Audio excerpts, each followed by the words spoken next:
Sa ginaganap na International Labor Conference sa Geneva, Switzerland, kasama ang Pilipinas sa listahan ng 24 na bansang iimbestigahan ng International Labor Organization o ILO.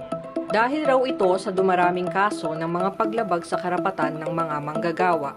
At isa sa mga tampok na kaso ang mga paglabag sa Freedom of Association. Ayon sa ILO, ang Freedom of Association ay ang karapatan ng mga manggagawa na bumuo o sumali sa isang organisasyon batay sa kanilang sariling kapasyahan. Importante ang organisasyon para maisulong ng mga manggagawa ang mga kahilingan nila. Paliwanag ng Center for Trade Union and Human Rights o CTUHR, isang labor rights group.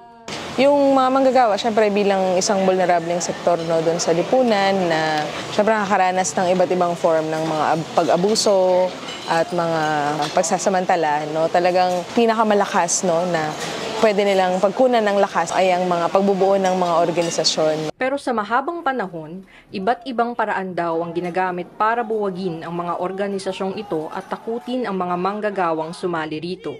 Kabilang na riyan ang paninira sa mga onyon sa pamamagitan ng red tagging. Ito ang naranasan ng onyonista at kilalang labor rights advocate na si Jaime Paglinawan ng Cebu, na sinampahan ng kaso dahil di umano sa paglabag sa RA 10168 o terrorist financing. Gusto natin na maipatupad yung nasa ILO 87 at 98, yung freedom of association, yung right to organize, at saka yung freedom to collective bargain. Pero sa simpleng issue at demanda, yung sagot ng gobyerno, red tagging, death threat.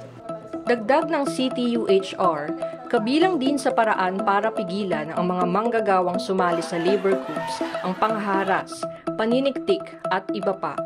Marami rin kasong pinipilit ang mga onyonista na mag-disaffiliate sa progresibong labor groups. Mga state forces yung talagang nakikita natin, na mamonitor natin na usual perpetrators doon sa mga documented na mga violations sa freedom of association. Sa kabila ng mga ganitong panggigipit, binigyang diin ng labor groups ang halaga ng pagkakaisa sa pagsusulong ng karapatan at kagalingan ng mga manggagawa.